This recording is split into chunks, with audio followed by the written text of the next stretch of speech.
deputatımızda O'zbekiston Respublikasi Prezidenti Administratsiyasi Kommunikatsiyalar Departamentining rahbari, O'zbekiston Respublikasi Prezidentining matbuot va huquq tashkiloti ishtirok etdi. Biz mas'uliyatli qonunlar. Assalomu alaykum, hurmatli deputatlar, hurmatli anjuman ishtirokchilari, aziz ustozlar, soha fidoyilari, siz azizlarning qutlug' sana ishonch gazetasining ilk soni chop etilgan 5 yil bo'lgan munosabati bilan O'zbekiston Respublikasi Prezidenti Administratsiyasi nomidan samimiy muborakbod etib, barchangizga chuqur hurmatimiz va resurslarimizni izhor etamiz.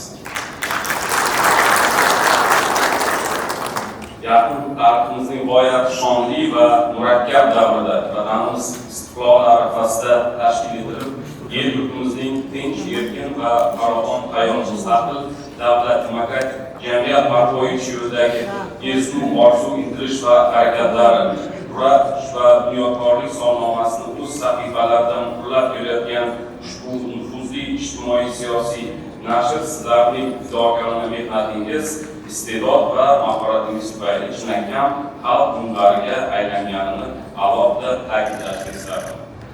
Doimo zamon bilan hamqadam bo'lib faoliyat ko'rsatib kelayotgan boy tajriba maktabi, ijodiy an'analarga ega bo'lgan gazetaning ko'p millatli ahil jamoasi axborot sohasida fuqarolarimizning konstitutsiyaviy huquqlarini ta'minlash, milliy manfaatlarimizni himoya qilish, hurmatli Prezidentimiz Shavkat Mirziyoyev rahbarliklarida inson qadri ustuvor bo'lgan ijtimoiy davlat, yangi O'zbekistonni bunyod etishga qaratilgan strategik yo'limizning mazmun, mohiyati va ahamiyatini, ortga qaytmas islohotlarimiz natijalarini xalqimiz va dunyo jamoatchiligiga xolis va haqqoniy yetkazishda alohida jonbozlik ko'rsatib kelayotganini barchamiz yaxshi bilamiz va yuksak qadrlaymiz.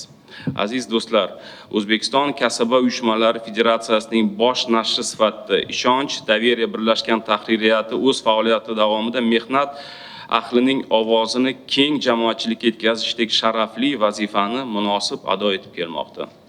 Gazeta sahifalarida mehnatkash insonning dardi va tashvishi, odamlarning huquq va manfaatlarini ta'minlashga qaratilgan dolzarb masalalar izchil va ta'sirchan yoritib kelayotgan tahsinga sazovordir albatta. Eng muhimi, Ishonch gazetasi nafaqat kasaba uyushmalari tizimining ishonchli minbariga aylandi, balki butun jamiyatimizning ishonchini qozondi.